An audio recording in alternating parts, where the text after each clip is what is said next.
myself so I can cough. But other than that, doing pretty well. Yeah, all good, man. Thanks for letting me know. Sorry to hear you're not feeling too hot. That was me last week, so I feel you. Yeah, I did see that video actually. Nice. But Okay. hopefully you're doing better. Yeah, I'm doing better. You know, you'll beat me in a week, hopefully, or maybe less. Yep. Um, but okay. So today we got a coaching session. I see that you're 4800 MMR support player. Yeah. Um, what would you say you're here to do exactly? Why did you sign up for coaching? What is your goal out of this session today? Yeah. So, um, I would say that I had a pretty easy time just climbing up to around Divine by just winning the laning stage and then just going from there. But my, I've noticed that like I've hit a wall recently, and I've been thinking about what I could be doing better. And um, I realized that there's just so many things that I'm not really doing properly, at least compared to say like someone much higher ranked than me. And I find the process of going through all of that and deciding which one would be like the most prudent, most salient for me to improve. I find that process to be overwhelming Okay. because, like, you know, I'm not smoking enough. I'm not with my team enough. I'm sometimes I go out of position in lane and feed.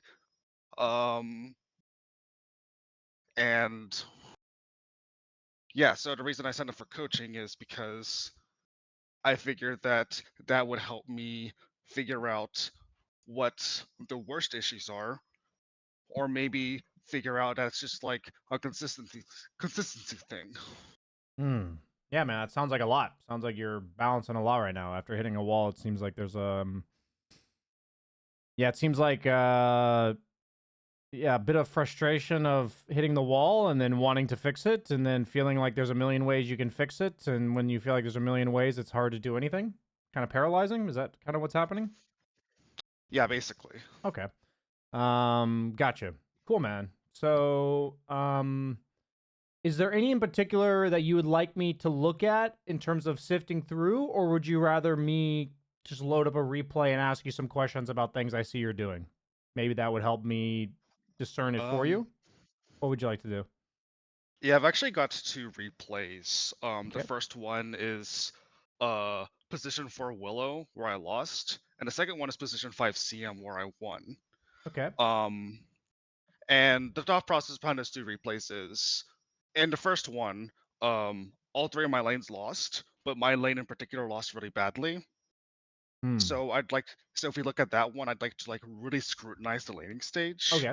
and then maybe have some mid game discussion after that. But I feel like in the second replay, the mid game discussion would be uh, more beneficial. Sure. Sharing my screen with you. Go ahead and send me those replay IDs.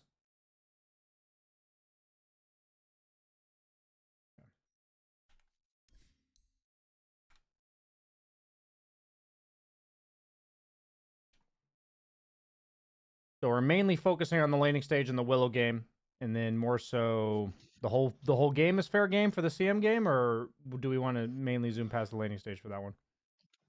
Uh, yeah, I think a general discussion of the whole game Okay, is fair. gotcha. Okay, Grandmaster tier Willow player, very nice. Yeah, I bet you hate to see that in your pubs. Yeah, I mean, nowadays there's more and more people that are Grandmaster tier. I feel like ever since like ATF and Malrine became pros, people are like, yeah, the way to get good at this game is to be Grandmaster tier on heroes. So, It is uh, true. it is true. I never properly did that, but I mean, honestly, back before I was a streamer, I did that. You know, I played Slark like 200 games in a row or something. But nowadays, it's harder. I have restored picking less and less heroes, and I think it's not only better for grading MMR, but it's also better for just learning the game. So it's just strictly better. Okay. So you have an offlane Sladar. Indeed. and we're against the Drow Winter Wyvern. Okay. And honestly, Drow is like one of these heroes that I really struggle against, especially on Willow. Hmm. What would you say makes it hard for you against Drow? Just it's partially that she outranges me, but also the fact that it feels like I can't really. It's a little hard to like 1v1 to support in lane because she's just going to bully my offlaner, who's usually like a melee. Hmm.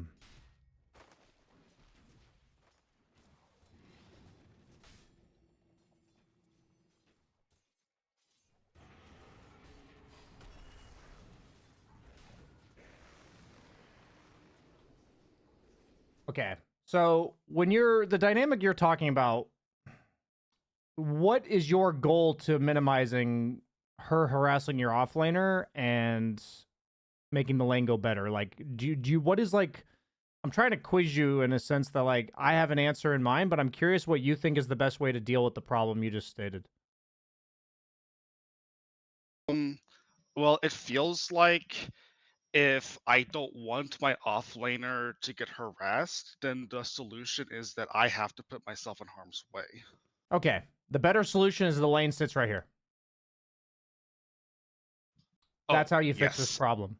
So like all I'm thinking about here is the lane equilibrium. That's like my entire thought.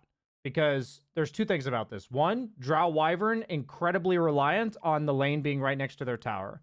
Two, your heroes don't naturally push the wave at all. So against a hero like Drow, there's only two ways to play against her because otherwise she clicks you.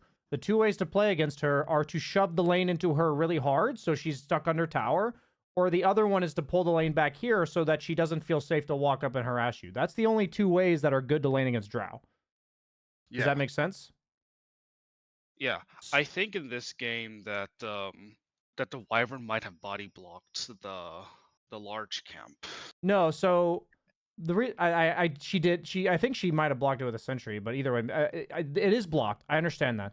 So the pull camp is one of the ways to get the wave back, absolutely. But if all you care about is getting the lane right here, which is what will help you, meaning if that was your only priority, or if that was all that was on your mind, then you would play better. Okay? So what I'm trying to say is every action your Slardar takes, every action they take, every action you take, it's passive when it's up here, aggressive when it's back here. Period. Okay. So what that means is in this spot, what do we care about right now? How do we what's the situation right now?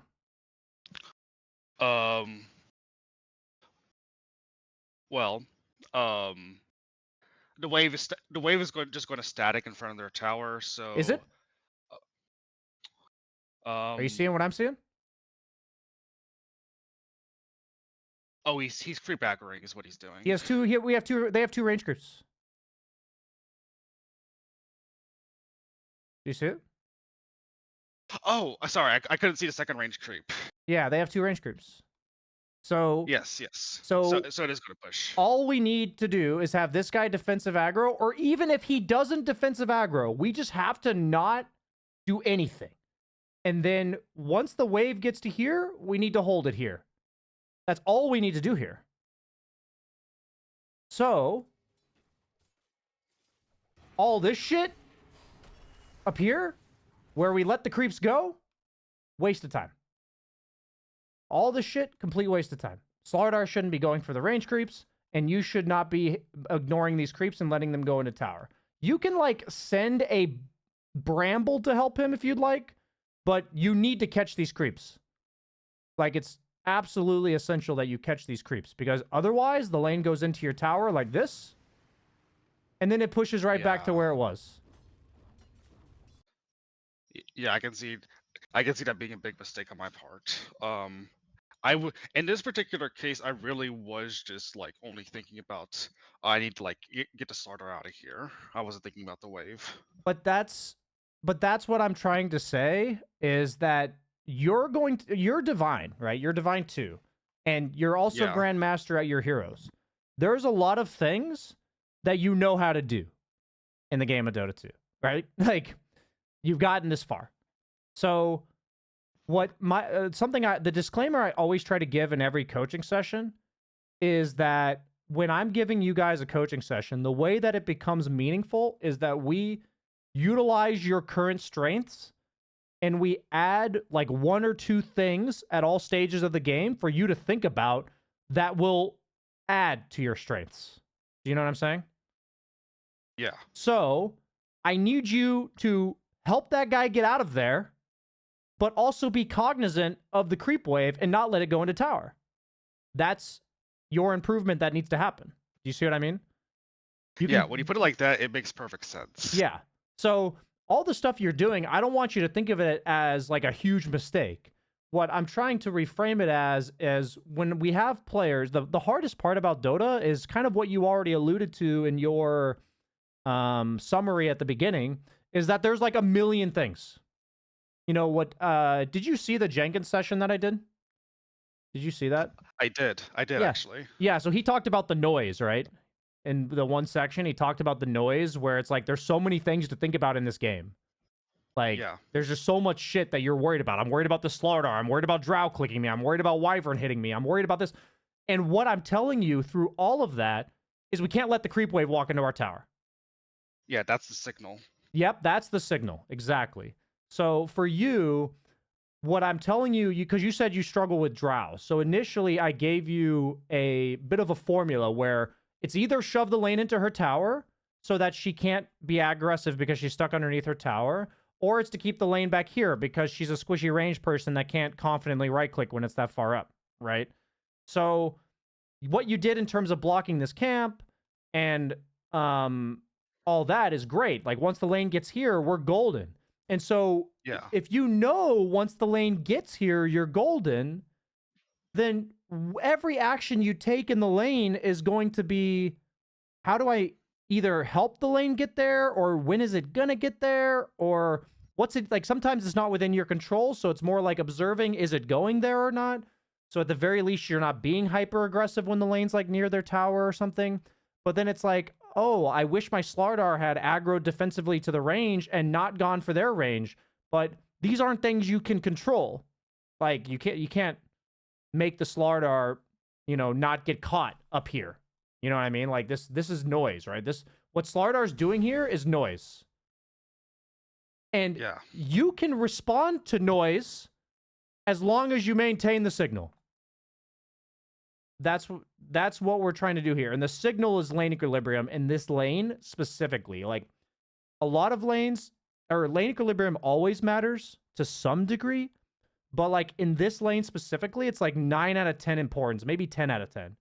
Because Slardar is an offlaner, any offlaner that operates on chase distance, any offlaner that doesn't really trade very well, this is like Slardar, Night Stalker, maybe even something like Spirit Breaker if he's being played off lane.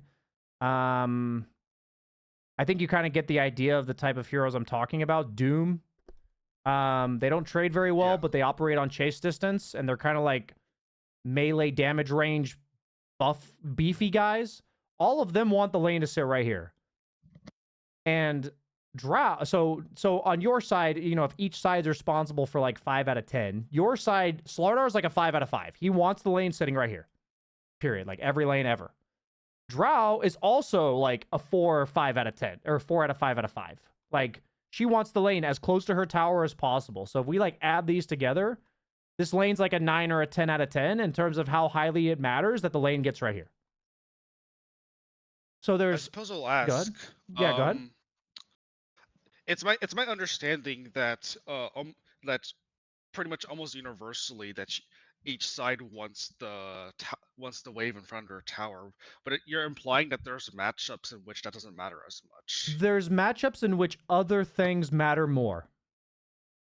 Where, quite frankly, the lane equilibrium can become noise. I've had players that are so fixated on fixing the lane equilibrium that they miss CS.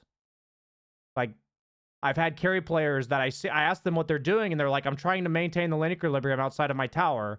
and I'm watching them tank like 600 damage from a ranged right clicker hitting them, and I'm watching them like miss CS because they're not willing to attack it to push the lane. Yeah. So in situations like that, it'd be better to like maybe even get the wave under your tower so that they can't right click you. Yeah, but that pushes the lane. Yeah. So what I'm saying is it is correct to pull the lane underneath your tower, but that pushes the lane. So that's when lane equilibrium still matters, but I can't afford to preserve it. Do you see what I'm saying? Like, Right. if my goal is to preserve it, I will lose the lane. Your goal here is to get the lane back there because everything about your heroes and their heroes functions based on where the lane is. Melee heroes care less in general as carries about the lane being closer to their tower. Just in general, they care less. It's not like, it's not like the melee heroes don't want it near their tower, but they're more comfortable out here than a drow. You know what I mean? Yeah, because of the damage block. Yeah. So it's just like one of those things where lane equilibrium always matters to some degree, but there's going to be games where it's effectively noise because the thing you're supposed to worry about is not being done first. There's kind of like a tier of priorities in every lane. Does that make sense? Right. Yeah, so lane equilibrium, in this particular case, it's the most important part of the lane, but there's other Yes. lanes in which it's less essential. Yes, in this exact lane, and I wanted to explain, like, my goal that you understand is why it's so important to Slardar and why it's so important to Drow. Heroes that can generally shove the lane don't mind if it's right here because they can just shove it in and then use this big camp. So, like, if I'm an offlaner that shoves the wave, I don't mind if you pull the hard camp because if they go contest you, I'm there too. But if I'm like a Night Stalker or a Slardar, I don't generally want you pulling the hard camp to fix the, like, I would rather drag the wave back to here. I would rather do that because I'm not going to get the farm over there anyway until like maybe I'm level 4 or 5 with treads or something. Like I need items. I can't do it like level 1 or 2. Is it like, but like with Axe, with like level 2, I battle hunger the carry and spin the wave. Like I'm happy if you pull this over and over. Because then I'll contest with them with you. Do you see what I mean? Yeah. I It's mean, really about who's able to push the wave. exactly. That if there's one takeaway from that, it's all about who can push the wave. Yes. And so when heroes can't push the wave and they also operate on chase distance, that usually means they want the lane here. So that's why like Slardar and Night Stalker are like the archetype of this. Can't push the wave, and they rely on chase distance. Yeah, that might be coincidentally, or not even coincidentally, but that might even be why I feel like I struggle laning with those kinds of heroes, Slardar, You almost certainly do. What happens is you understand that lane equilibrium is important, but you don't understand exactly how important it is varyingly. Do you know what I mean? Yeah. Like you know lane equilibrium, but you don't truly understand exactly when it applies and how. Does that make that's kind of like there's a big difference between knowledge and understanding, and I think you've got the knowledge but not the understanding. And so I'm trying to help you with the understanding portion because if you like as a viewer, people may be thinking it's really funny as a coach, but as a viewer, it's like we have talked about this for like 5 minutes, 10 minutes. But the implications of you letting this creep wave go tells me so much. Give me 500 games and I would never let that happen. And that's not because, oh, you're so bad. It's because it's one of those things where I now know which lane equilibrium matters the most, and I know how much it matters to make sure I don't let that happen in a lane like this, and so I wouldn't let it happen. So if I see you letting it happen, and it's funny, I watched this back, and if you had said something like, I shouldn't have let that go as it was going, or something like that. But that's the problem is when you came into this session, you're like, BSJ, I've got all these things I could work on. I just don't know what it is. For me, solidifying your understanding of lane equilibrium is going to be a fantastic thing for you. So, for the real quick, if you have questions, let me know. I'm just gonna type this out. It's just like pregame, scale of 1 to 10. How much does lane equilibrium matter in this lane? Each core/duo is responsible for 5 points. I.e., Slardar is 5 out of 5, Drow 5 out of 5. And I imagine someone like Gyro might be like a 1 out of 5 because of Flak. Yes, Gyro carry doesn't give a fucking shit. Absolutely. Yeah. It's not that he loves the lane being this far up. The only thing Gyro hates as a carry is when the lane's this far up and he can't walk up and flak the creeps. Which there are situations that happens, but it's few and far between, and all I need if I'm Gyro is for my support to walk up with me and help me hit. You know what I mean? Like, I just need my support to be here with me so I can walk up and hit. That's all I need if the lane's this far out. And then what happens is we do that together, and then the 5 goes and pulls. You know what I mean? Either this camp or this camp. And so since you know that lane equilibrium doesn't fucking matter to Gyro, how does that affect you as a 5 in regards to the camps? I can kind of just pull a lot more liberally to deny XP. Absolutely. Because I know that my Gyro can just farm everything. And you can even leave the hard camp open. Yeah, that is also true. So both what you said is absolutely true, but it applies to both camps. Because if Gyro doesn't mind the wave being up here and we can have the lane consistently be up here, then he doesn't mind this camp being free. You see what I mean? But if I'm Drow, I want this camp blocked 99% of games. You know what I mean? Yeah. So for you, lane equilibrium in general has like a ton of implications. But for you, I think because you have a lot of knowledge already just about Dota in general, I want you to keep, like we said earlier, keep doing what you're already doing. Your instinct to help him get out of here is correct. I don't want you to like change your instinct. You know what I mean? Like, we're not trying to rewire you. We're just trying to draw attention to the signal you're missing through all the noise. But you're still needing to react to the noise. So you're still going to need to bail people out. You're still going to need to go through stressful situations where your teammates are getting caught or you're getting caught and all that kind of stuff, or things happen that you don't expect. That's going to continue to happen. But if we can get it where you're thinking about the lane equilibrium and you know how valuable it is that it gets put right here and left here, then we know that we can't let these 3 creeps go, and then this never happens again. Or at least very rarely happens. And if it does happen, you know that's the one big mistake you made. That's like the most important thing. There's like 20 things that have happened so far, and you know that the one big mistake that matters is that you let these creeps run by you. Yeah. You see what I mean? Like, I had no major issue with anything you did so far. Like, I think overall you played the lane very reasonably well. It is a somewhat disadvantageous lane because of the Drow Slardar matchup. Like, it's somewhat disadvantageous. But I can tell you that if the lane sits here 99% of the time, you guys win the lane. And if the lane sits here, you lose it 100%. I can tell you that much. In this matchup specifically. Are there any questions you have about any of that? No, that all makes sense to me. Okay. Give me 30 seconds. I'll be right back.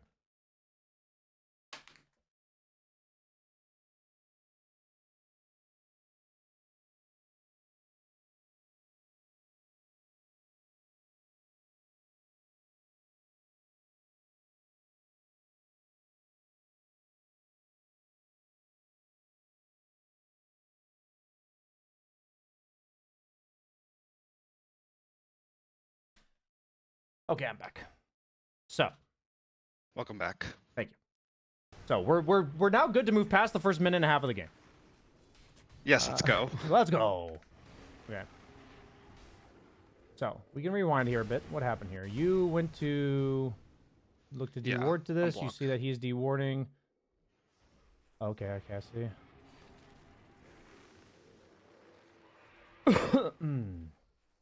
Okay.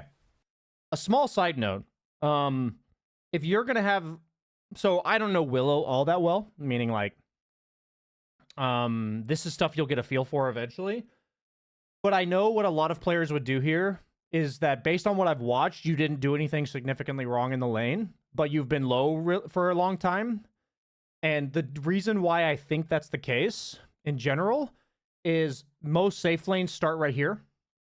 And since we need you to get the lane back here, until the lane gets here, you're going to lose trades. So what that means is it's worth considering flying yourself a salve. Like, you start the game with tangos and then fly yourself a salve immediately in any lane where you know it's going to start here and you need it to get back here. Do you know what I mean? Because you're just going to lose trades and you need to like you need to be able to play the lane once it's back here. So that will happen pretty commonly.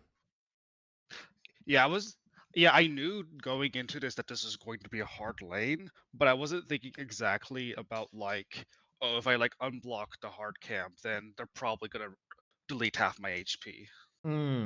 Yeah, that's the thing about these lane equilibrium lanes. So the most essential thing in these type of lanes is you have to get the lane here. But then if you get the lane here, if they have the pull camps, then it defeats the purpose. So then you have to factor in how many resources is it going to take me to get these camps blocked? And sometimes it's mana resource, sometimes it's health resource. You know, like, but it's do you see the domino effect here that happens if I tell you in this lane specifically, lane equilibrium is all that fucking matters? Like, yes, the domino effect is massive, but you will be able to learn from this stuff much faster than, like, you know, a Crusader. Like, the point about this kind of stuff is I emphasize time and time again, like, you have a lot of skills that have gotten you this far, and for the majority of Dota players, when they're stuck, there's usually like one or two things they're really missing that have massive implications on their gameplay that they can then use all the stuff they already know to learn that thing that they're missing. So for you, I think critical understanding of how lane equilibrium plays into how you play the lane, what items you buy, what the costs of like the camps are. For you, it's like an entire, you know, Alice in Wonderland rabbit hole down there of things that you know, you just aren't actively learning them because it's not at the forefront of your attention. And you know what the funny thing is that I feel like part of the reason I haven't really been thinking about this is because in the lower ranks, people just don't contest you at all on these matters. So you've hit a wall where people do contest you now. Yes, like I feel like this is the first time I've actually seen like supports actively like fight you for camps and body block the camps and do stuff like that. That makes sense. That makes sense that, you know, every wall tends to happen where people are now doing things where they weren't doing it before, and it can happen in many different ways, but that makes sense. So yeah, that's what it's going to take for you to get past, I would say in the laning stage specifically, you know. I try not to give too many things about one stage of the game because I do think lane equilibrium is a pretty massive one.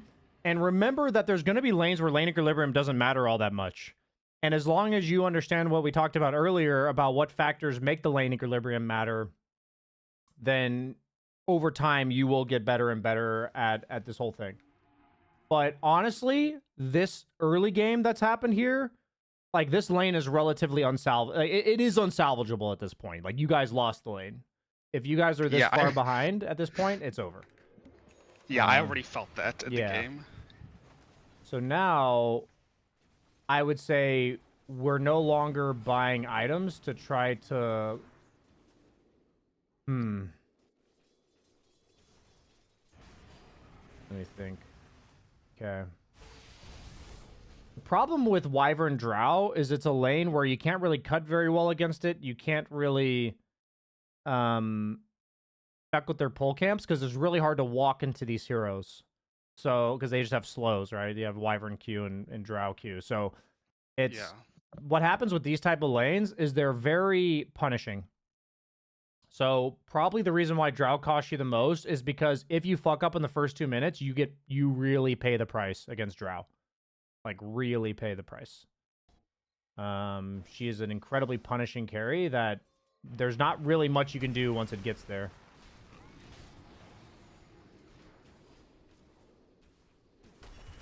Not using the stick while you're in... Or just... Stick works with this, right?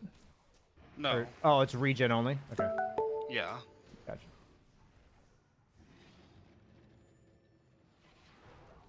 but if I bought a Sal, for example. Yeah. Hmm.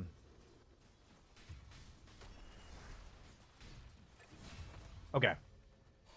So you guys get a kill here. I think the most important thing... So you guys got a kill. We have to analyze carefully what we need to do while this guy's fucking dead. So we noticed that our Storm died, which sucks. That means our mid laner is losing as well. Yeah. But my thought here, just to enunciate my thought, is when Wyvern's up, we're fucked. So I've got 10 seconds to do something. So in my case, because it's, I think picking up Lotus, I would probably pick up the Lotus and go home. Like that might just be the best play. If you were a bit healthier, maybe you'd want to drag the aggro of the creeps before Wyvern comes back. I guess my point is the last thing I'm ever going to do here is willingly sit in this lane again when this guy comes up. Like, honestly, there's so many options. You can go back to base. You can walk towards mid-rune. You can, cut the creep wave. Potentially not maybe in this instance. So you do end up walking away. Just go mid. Yeah, you end up walking away. That's better than what I thought I saw you were doing, so that's good. You're going to go pick up the Wisdom Shrine. Okay. Did you mainly want to watch the laning stage like you said? Are we good to move to the CM game, or would you like for me to continue watching this one? Yeah, honestly, we could just move to the CM game. I feel like the laning stage was like a big part of why we lost that game. Yeah, I mean, this 3K at 7 minutes is pretty brutal. I personally feel like we got a big takeaway from that game. Do you feel the same, or? Yes, absolutely. Okay.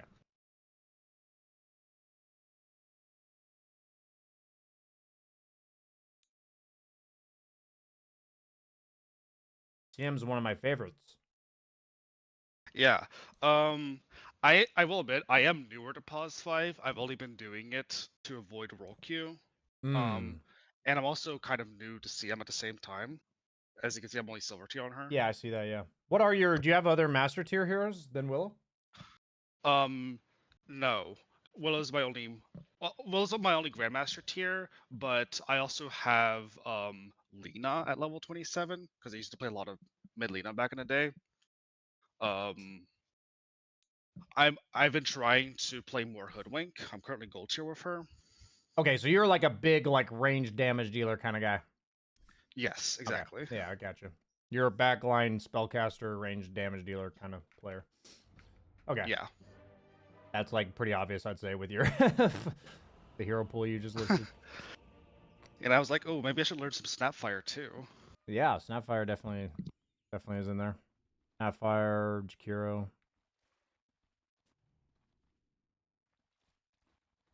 I just hate being the one that goes in. I got you.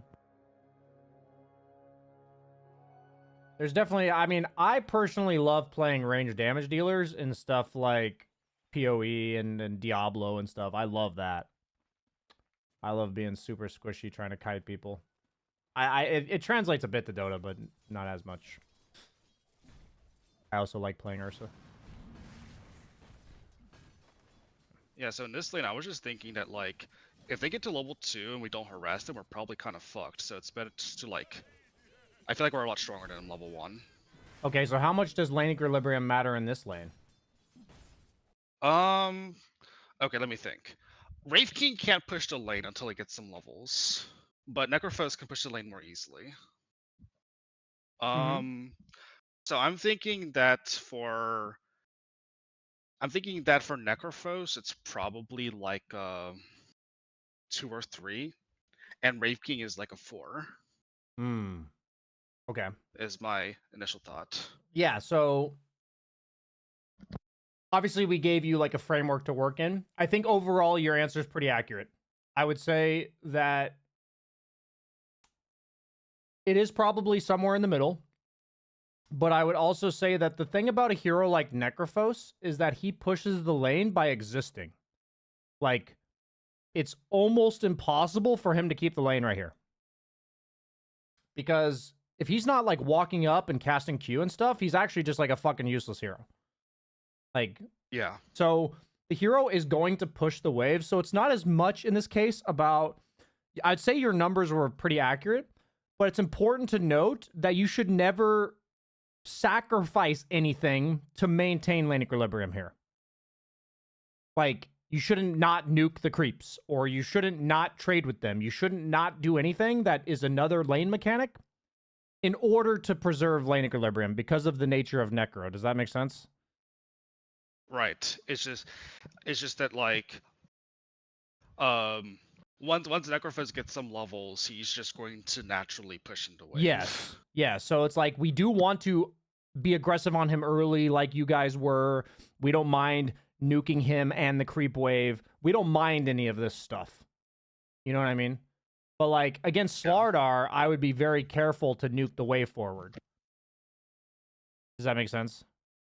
Like I would be more likely to take Frostbite, and if I take my blast, it's to secure the range, and I'm not hitting the melees. If I'm against Slardar off lane here, do you see the difference? Yeah. Okay. Something I've actually been trying to secure the range here more with the Q, and I think I do get it here. Yeah, and it seems like it seems like you've been consciously aware of it. So it's more like rather than I'm not here talking to you about securing the range, I'm hearing you talking about the dynamic of how lane equilibrium plays into securing the range.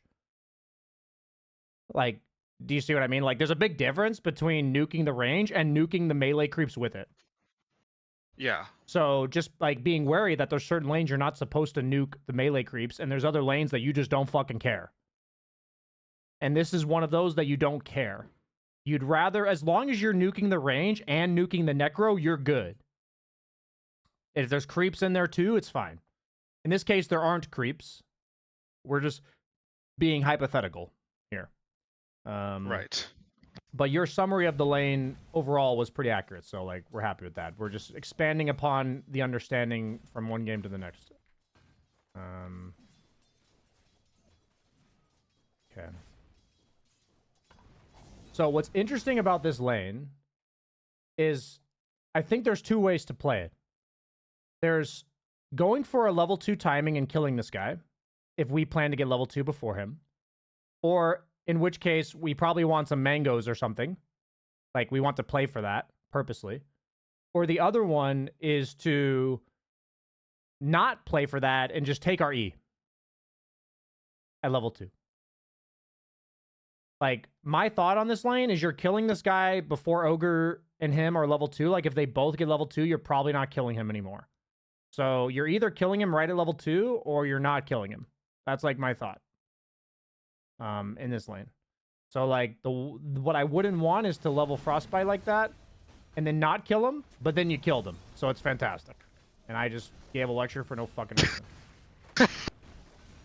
I should just let it play out. But that's exactly what I was looking for. So perfect. Good job. Don't need my coach. Okay.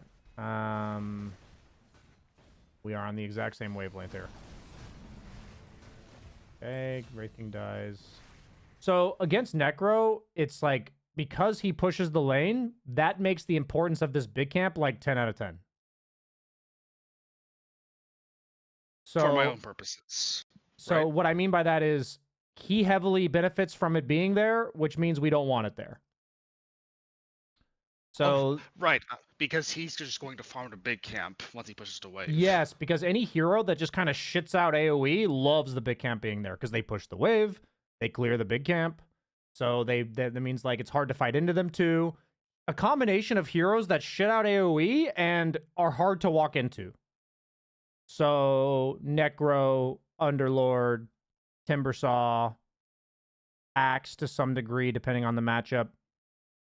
Bristleback. You get the drift? Viper.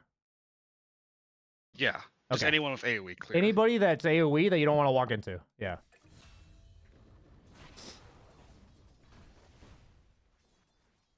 So yeah, in this lane, the biggest problem is the big camp being there. Oddly enough, we don't mind pushing the wave, but we can't afford for the big camp to be there because we don't want to have to push the wave. Because we can't. There's like almost no heroes in Dota that outpush Necrophos. So we can't really force the wave to be pushed, which means that we need to block the big camp. Yeah, it's ever more so clear to me that if we just get your decision making more refined in regards to literally every facet of the lane that you already have pretty good knowledge of, you're just not calibrating it correctly to how it plays in with lane equilibrium. Like, I guarantee what you did where you played the lane, got level 2, killed that guy, you know, chef's kiss, beautiful. If this camp isn't here, lane's good. Yeah, that makes sense. Okay. It's because it's this feeling, it's like, we can't stop them from pushing, and we can't really walk into them. That means big camp bad. Oh yeah, my lash says like not to take the bounty run there. Okay, yeah, makes sense. Okay, get a little help from Venomancer. Okay.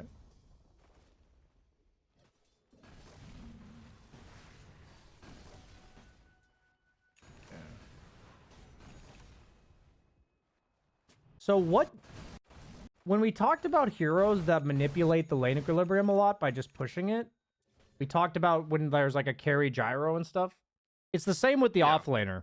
The more that they push things, the more we want to abuse the camps that are available to us. So we don't want to give them camps, but we still want the small camp. Yeah. Especially slow guys.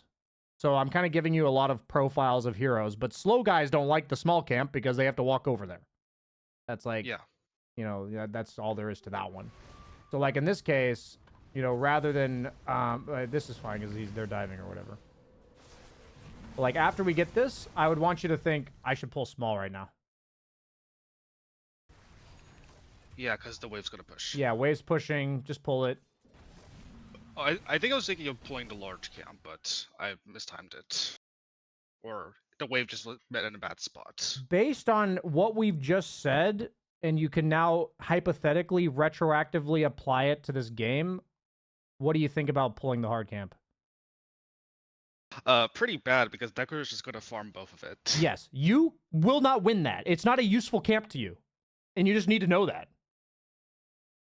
That's the cool part about Dota is you just need to know the tools in the game. You know the tools in the game. Now we need to know if they're useful to us, given the situation that we're in currently. Against Necro, that camp is very hard to ever meaningfully pull. Yeah. So but we want to, because there's two things about the big camp. One, AoE heroes that are pushing out the lane are really good at pushing out the lane and farming it. But number two is it's right fucking here. So it's disproportionately good for heroes that shit out AoE and they're slow. While it's really bad for heroes over here because they have the slow heroes. So Necro is a 10 out of 10 hero for this camp, and he's like a 2 out of 10 when this gets pulled. I had this offlane game where I got absolutely fucking dumpstered because I was offlane Vino and they just spam pulled this and they had a Pudge 5. And I could not walk over and I just got hooked. And I was like, this sucks. I'm literally losing this lane because my Nyx didn't block the camp. And that sucks. Yeah. And so my point is that these like ranged slow guys hate the small camp and they love the big camp. They love it. Like 10 out of 10, 1 out of 10 for the small camp and big camp respectively. You know, over time, we're kind of giving you a profile that can apply, like, you know, every slow ranged hero. Okay? They hate the small camp. We're just building profiles. Okay, some crazy shit happening here. Okay. We've got all the time in the world. What would I like you to do right now? Okay, well I see the mid lane is unoccupied right now. Yep.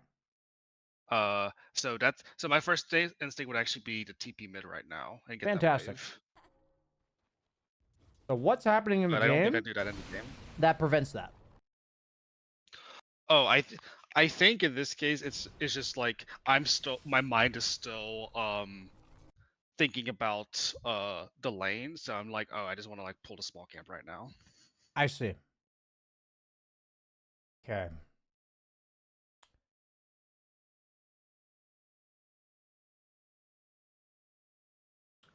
And in this particular case, I might have just not been looking at the minimap at all, so it might just be like a map awareness thing.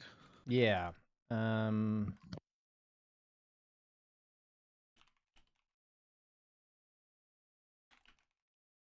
Okay. So I put this note for you. When people are moving lanes, we must check lanes during or after the engagement. There's a lot of reasons to check other lanes, and it's probably you probably don't generally collect enough information in the game. But one of the most simple ways to implement map awareness, like there's a many facets of map awareness, right? So rather than just like gain map awareness, that's not the tip we're giving. When people show up in your lane, that means somebody moved. That means there's something different happening in a different lane. It has to be, because they're in your lane now. You know what I mean? So somebody that didn't start here is now in your lane. It can be an enemy, it can be an ally. And so it is absolutely essential that during the time that they're there, or at the very latest, immediately after whatever happens, we have to check the lanes. We have to look every time. It doesn't matter what minute it is, right? It's like if you get randomly ganked by a 5 at minute 2, after the gank is over or whatever, I would want you to do this and be like, what the fuck's happening up there? Why is there 5 in our lane at 2 minutes? You know what I mean? Yeah. So So I think, I guess you're about to say this, but to me it sounds like whenever I see people come up in my lane, I should check the other lanes as soon as possible. There's a lot of information gathering in Dota is a lot about understanding the why. Explaining to yourself, gathering information about why is what's happening in this game. Like awareness is effectively understanding why something's happening. Like if we think of map awareness, but we also just think of like self-awareness. I understand why I do things. Like that's what map awareness is. I understand why this is happening. And I would hope that when people show up to my lane like this, why is my Leshrac here? Why is there 6 heroes in my lane at 7 minutes? That's what my thought is. Or 8 minutes, you know? Literally watching this in my head, I think I even said it out loud. Like, I don't know why this is happening. I did think this was like rather chaotic. Yeah. So if it can come in any form, like the inner monologue you have or the dialogue, like whatever you're saying to yourself, like for me, it's like, why is this happening? If for you, it's like, this is rather chaotic. Like whatever the trigger is for you, like that means look at other lanes. Just look around. So you don't miss opportunities like this one. Because our goal would be, after some chaotic shit happens, what we need to do, it's the same as real life. What we need to do after chaotic shit happens is we need to reset like equilibrium of our understanding of our lives. You know, like, okay, let's settle down for a second. Deep breath, you know, like, let's collect ourselves. The equivalent of that in Dota is just doing this.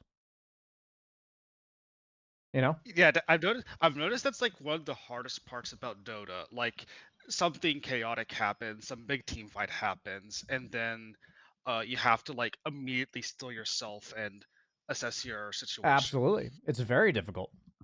It's not at all easy.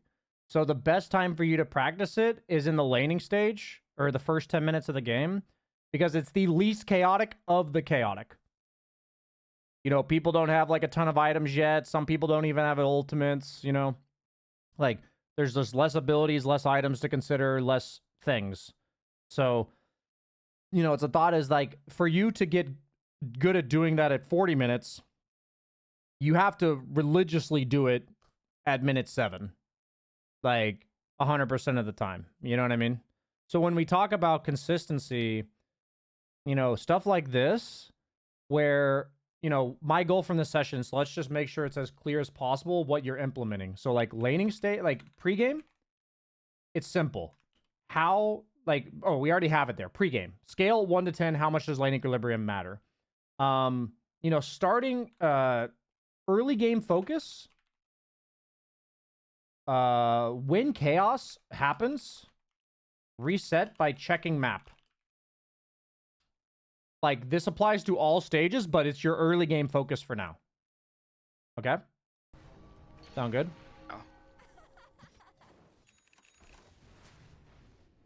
So we're going to fast forward a bit. Okay, so you're walking mid to ward and deward a little bit. Yeah. Okay.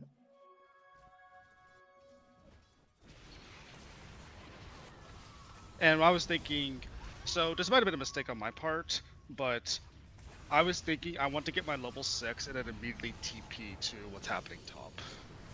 No, I mean, I think overall this is a... What makes you think it might be a mistake?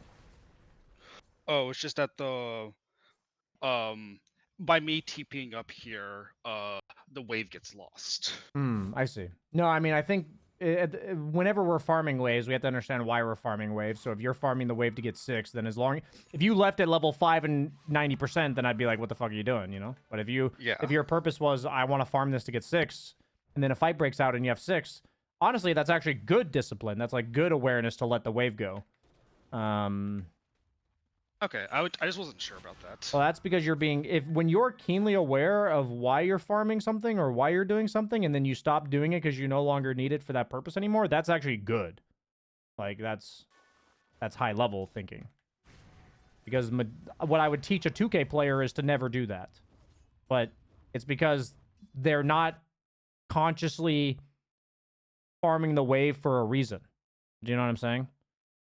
So if they're not there, like, it's not any flame on a 2K player. It's like if they're not there in their learning journey yet, then I usually give them rules, and then the eventual finalizing of any knowledge you have ever is gaining keen awareness of why you're doing what you're doing. So then you know not to do it, even though even though you're supposed to do that the majority of the time, you don't need to do it in this exact case because it doesn't apply here. And the only way is to know exactly why you're doing it in the first place. So what you're doing is good. So don't lose that one. Keep that part. I'm gonna fast forward a bit. 3 smokes, Pog. Okay, I will say I don't think I do a good job at using the smokes in this game. Yeah, I'm just thinking I can like get some triangle farm here. Okay. Oh, and then I just like fuck up my positioning here. Okay. I'm curious. We're starting up until this team fight. I'm happy. Now, Okay. my question is, looking at your entire... So we've got about 10-15 minutes left. My goal for this last 10-15 minutes is one major thing for you to work on that's going to apply at this stage of the game and moving forward. So we're going to work towards gathering this understanding. What would you say your role in this game is? And we're being like very specific. We're looking at your hero and all the 9 other heroes in this game. What do you think your hero's role is? That's a tough question. Let me think about that. Well, the thing that occurs to me is that is that I'm the only one with a reliable instant disable. Okay. I can imagine that the Wraith King is going to get a blink at some point, but my feeling is that I'm probably supposed to be uh the initiator Okay. because the rest of my team, like if Lesh and Quap blink on someone, they just walk away or they Okay. activate BKB. Fantastic. I'd say your intuition there is very keen. So what do we do with that? Well, it probably means that I should have got a Blink Dagger as my first item this game. It actually has nothing to do with items at this exact moment. I don't okay. Because your Wraith King is going to go Blink Dagger, then you don't need to build to be an initiator later. Okay. So I'm gonna accelerate this a little bit because I think you have a lot of like that was very accurate overall for what I would say is correct. So what you did there was say, okay, we have no reliable stuns. I'm the only reliable stun. So my role on this team is to be an initiator. And, roles in Dota are fluid where you can be the initiator for X amount of time, and then you're actually like a backline damage dealer afterwards. An example is like, there's games where Ursa's the initiator sometimes, and then there's, even in the same game, sometimes I become the follow-up damage, sometimes I become a counter initiator. Like, my role can change through different stages of the game. So, yeah. What you said is very accurate there, where it's like, at this stage of the game, I'm the initiator. So then the questions that maybe you're not asking, or maybe you just didn't get there yet because you know we only got to that portion. What I like to do is, what are my other heroes going to do? So, what is Wraith King gonna do at this stage of the game? Like, let's just look at him. Like, what's he doing? He's just gonna farm. Okay. He's farm And mode. and when we look at this, how do we feel about this guy's like skill build, item build, impact in the game? Because some heroes that farm can like be helped, like we can still gank towards heroes that are farming, right? Yeah, but in this particular case, I think I would only want to play around the Wraith King once he has his ult, Okay. because otherwise he wants to play very safe. Yeah, so the thing for me is I would only want to play around my Wraith King if he has ult, and I would only play around him in this particular game if my Quap and or Lesh are already there, because this guy's fucking useless. Like, look at these items and this skill build and this facet. Like, he's not pressuring towers. He doesn't do any damage. Like, it's not meant to be a flame. The guy, the hero right now is just fucking useless to me. So what he might be is a meat shield.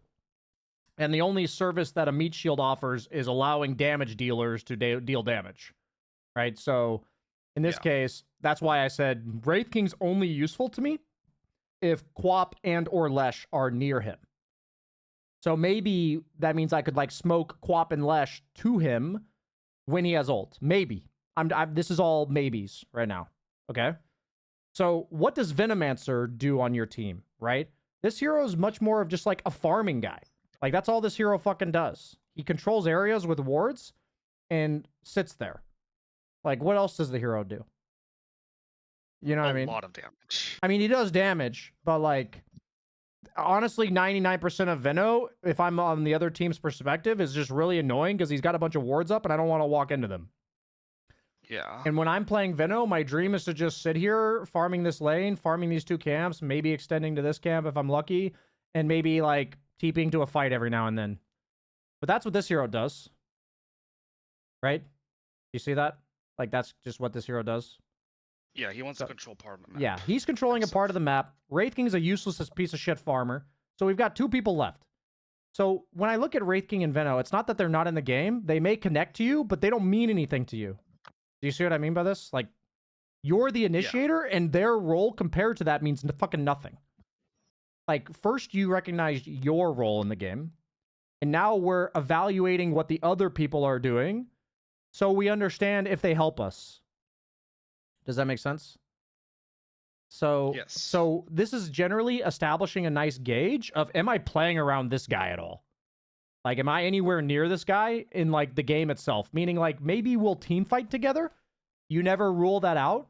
But we're talking about map play. Like, just, there's no particular fight going on right now. We're just playing the map. People are farming. People are hitting creeps. People are pushing towers. There's no 5-on-5s. This is very important from, like, minute 8-ish until minute 20-ish. You know, minute 25-ish. Where it's a lot less team fighting, it's many more skirmishes. Maybe 10 people show up at an area, but it's never like a 5-man smoke into each other, right? It's like a fight breaks out and then 4 people TP, and that's how you end up with 10 people there, right? Yeah. So we've established what your role is, which is initiator. We've established that Wraith King's fucking useless in regards to that, unless he's a meat shield with Quap and Lesh specifically there. And Venomancer's going to control areas, which has no relevance to you.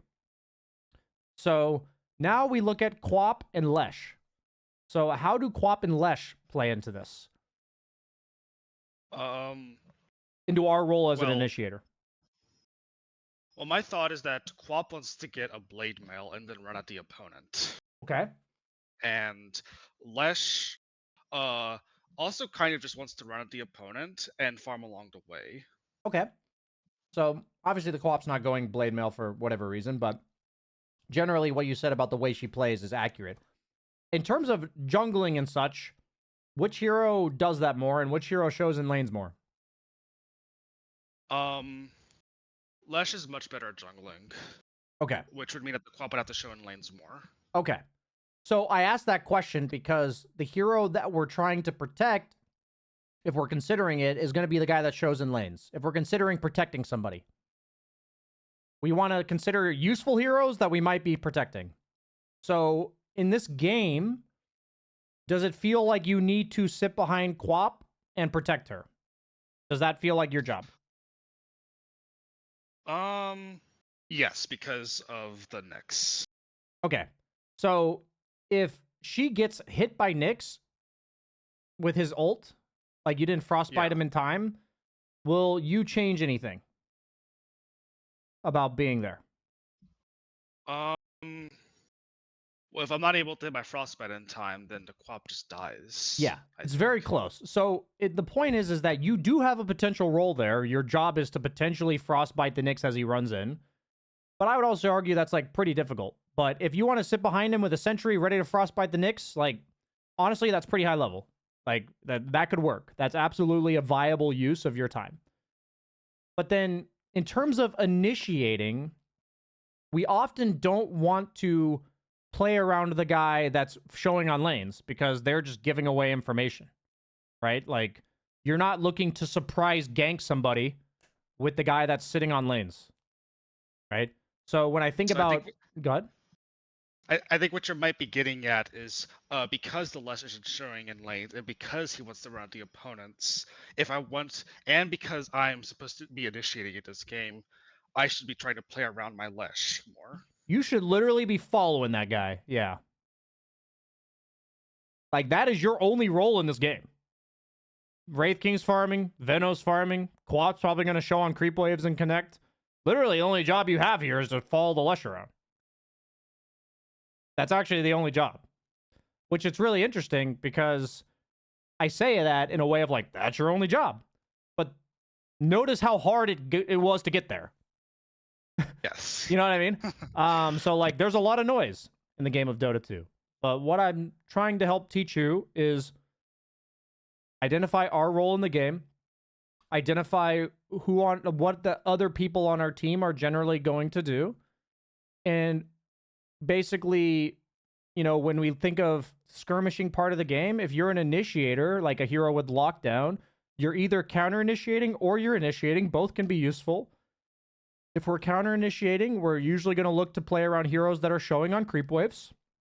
So perhaps Wraith King when he has his ulti, but then we also talked about like the caveat that him alone is not enough to sit behind. You'd want to sit behind him with Quap and Lesh. So, but Quap Yeah. alone, you could save her and make a big difference there. So if you're ready with it, and you would need a sentry ready to frostbite, right? Like that's really good insight. Like that's if you do that, it's like, cool, man, that's sick. Like if this guy's farming a creep wave and you're sitting behind him with a sentry there and you save him from a Nyx gank, dude, that's like, even if you're streaming on Twitch, your viewers would be like, sick read, man. You know, like that's what they do there. But then the other option is if you're going to initiate, you know, who's the guy that you're following around, because you're not like a blinker. You're just you're just walking at people and frostbiting them. And it's not that Lesh is never going to show on creep waves, but even then you'd want to just sit with him. Because as Lesh, I will just die to like Nyx +1 over and over without help. But I'm also kind of strong. So the only way I wouldn't be following Lesh around is if I see him like back here low, farming back towards base. And then I could consider like potentially like defending Quap. Or farming your own lane, like farming a lane yourself, or anything like that. Yeah. There's a lot of other options, and they're all viable. You could absolutely consider defending Quap. The biggest thing I'm trying to say is we talked about in that Willow replay that there's a bajillion noise going on in this lane, and you're going to need to respond to that. The signal in that lane was to get the lane right fucking here at all costs. The signal in Yeah. this case is that Lesh is never full mana, full HP, and you're not right behind him. That's the signal. Lesh is not, it's Lesh being strong enough to go run at people, and you're not with him. That's effectively So the signal. Yeah.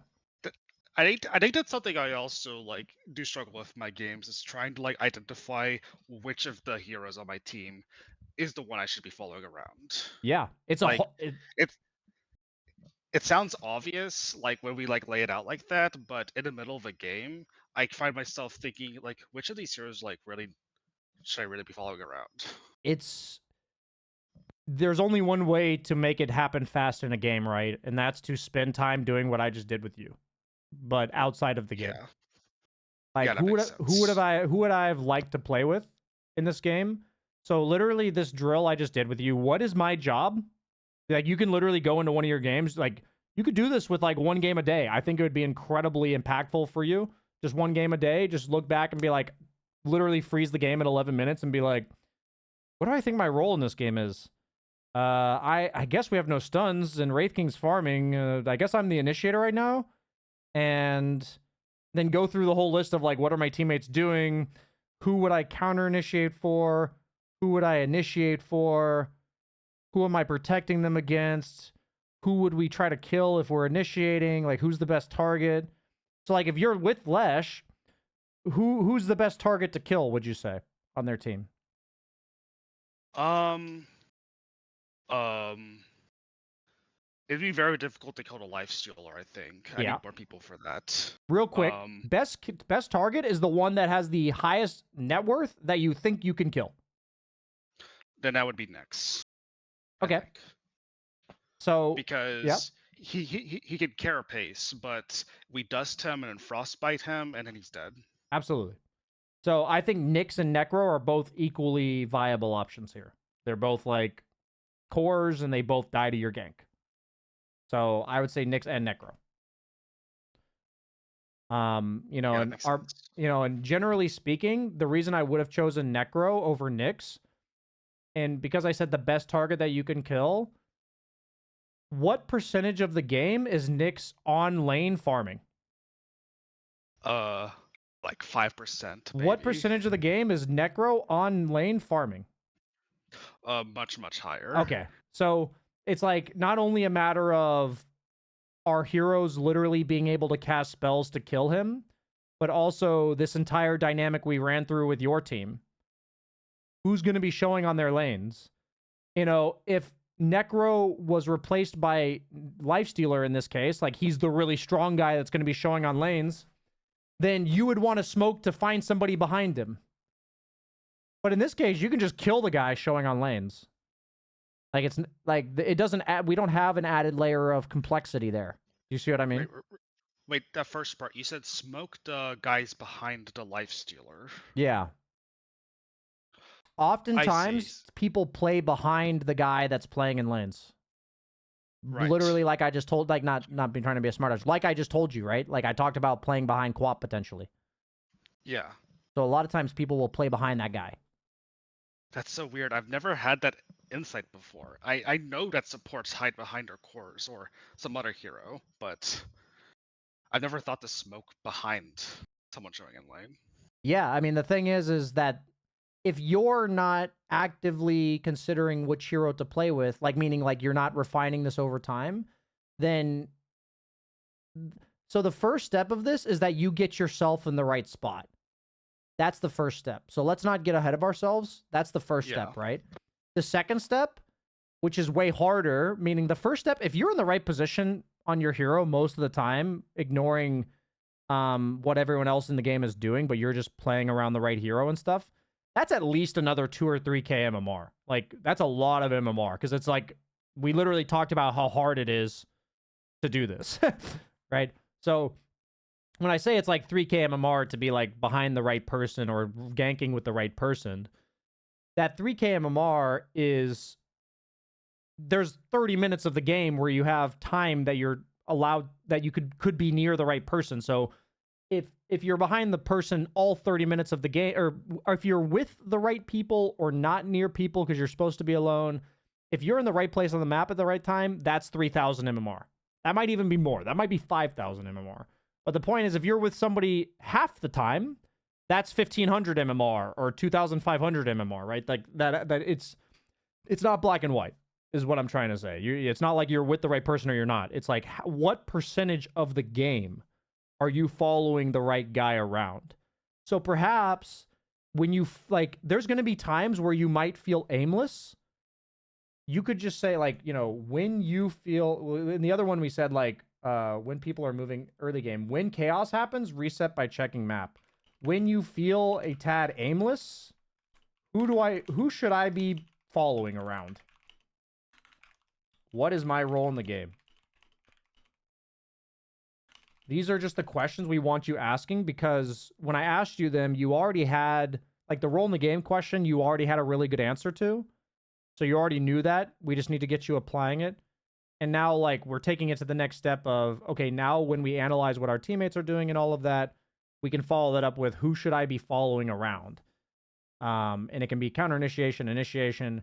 You know, if you're the Venomancer in this case, you actually want to maximize the amount of time you're not with your team, and then you want to look to connect to them. But the hero pool you gave me is not only range damage dealers, but they also are more so +1 heroes. Like, they want to be near teammates.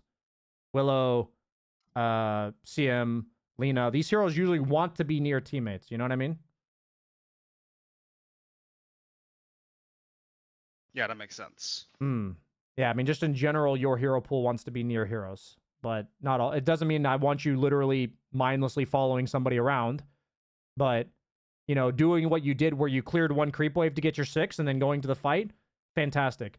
Pretty much your condition for farming in this game is that Lesh is not doing anything on the map.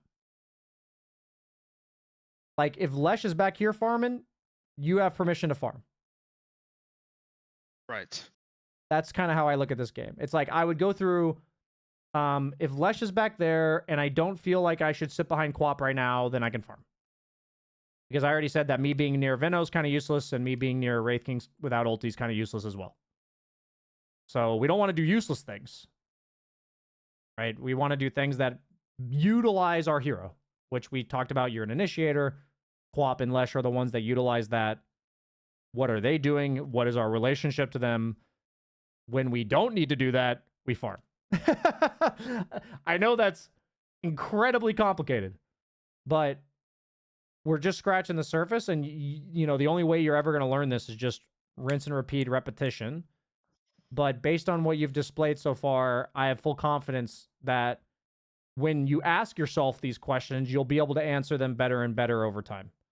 We're just getting you to ask yourself the questions. That's what today's session's like, about. I've already gotten this far by not even considering these things. So if I do consider these things, then I do think that it will maybe perform a lot better. Yeah, absolutely. Just the goal we want to make sure is that, and it has nothing to do with you specifically, it's just something that's happened, like stuff that sometimes happens, is we want to make sure we don't lose your identity as a player along the way. You know what I mean? We're just adding supplements to your game. And it might need some overcorrection in the short term, meaning, like, you know, what might be an example of a good overcorrection in the short term is that you identify you're supposed to play around Lesh, and you literally just follow that guy around. For now. Like, in the short term. Meaning, like, you're just making sure you don't miss opportunities with him. And then the way to correct that is, like, okay, what times do I feel like I wasn't really needed here? Not that I wasn't impactful, but he didn't need me right now because he's just farming these creeps or he's doing this thing or whatever. But that would be an overcorrection that wouldn't be bad in the long run. Like, you wouldn't want to keep it that way, but, you know, it's a short-term overcorrection. And I think short-term overcorrections can be really helpful sometimes for some people to break habits, or instill new ones. So yeah, I mean, my main I know we didn't get too far in this game, but, you know, this applies for the rest of the game. But I think it's going to be really hard as the game goes on to identify. Like, it's harder to identify your role at minute 40 than it is at minute 10. So if we get you doing it now, it's all warm up for later.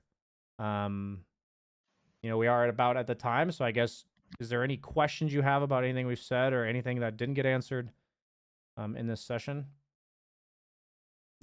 No, I don't think so. I think everything you've said makes sense to me. Sick. That's what we love to hear. And go ahead. Yeah, I wasn't sure what exactly the problems I would be encountering, but I feel like what you've said makes. I feel like now that you've mentioned them, they do feel like the biggest things to work on. That's good. I mean, that's my job. I hope. But yeah, I mean, I try to recognize things that I think are systematic in your gameplay. Like, it's not just isolated to this one hero or this one game, or stuff like this. We try to talk about all-encompassing things. So I hope we did that for you today. Yeah, Yeah, man. this was great. Sick. Glad to hear it. And I will see you around, and best of luck. You as well. Yep. Okay, we're a bit late for the Dota Dojo class. Sorry about that, guys. We're just going to load up the Dojo class.